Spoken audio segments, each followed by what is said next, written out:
Bangladesh television এবং বাংলাদেশ বেতারে একটা ভাষণ রেকর্ড করবেন। এখন রেকর্ডের বিষয়বস্তুটা এবং সময়টা এটা স্যার নির্ধারণ করবেন, কিন্তু একটা রেকর্ডিং হবে এটুকু আমি জানা আছে এবং সেটা আপনাদের সাথে শেয়ার করলাম।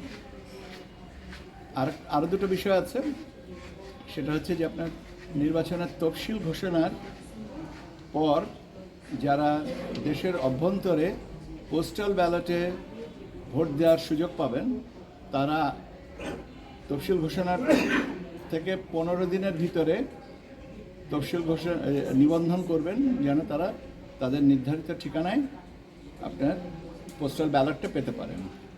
শুধুমাত্র আপনার যারা নির্বাচনের কার্যক্রমের সাথে সরাসরি যুক্ত হবেন, যাদের ডিপ্লয়মেন্টটা পরে হবে, যেমন আপনার 5 দিন অথবা 7 দিনের জন্য যাদের ডেভেলপমেন্ট হবে পুলিশ বাহিনী অথবা সেনাবাহিনী বা আনসার বাহিনী, তাদের নিবন্ধনটা পরবর্তীতে থাকবে। কিন্তু সরকারি চাকরিজীবী এবং যারা আইনি হেফাজতে আছেন তাদেরটা 15 দিনের ভিতরে কমপ্লিট করতে হবে।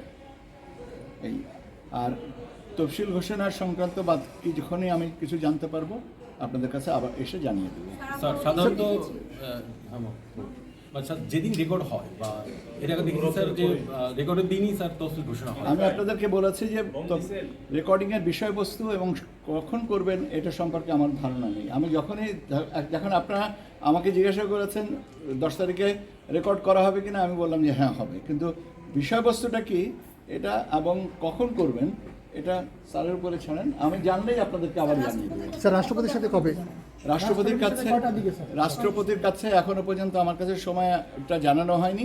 আমি আশা করছি যে কালকে নাগাদ জানিয়ে দেবো। আমি ভাই আপনাদেরকে সাথে সাথে জানিয়ে দেবো। আপনারা আমি এত কৃপণ না।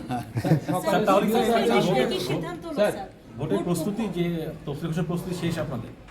তফসিল ঘোষণার জন্য তো প্রস্তুতি শোনেন, সেই প্রস্তুতিটা তো শুরু থেকে 24শে নভেম্বর গত বছরের থেকে তো শুরু করা হয়েছে এবং এটা ধারাবাহিকভাবে একটু একটু একটু একটু করে আজকে এই পর্যন্ত এসছে। যখনই নতুন কোনো কিছু আসছে তখন বলা হচ্ছে।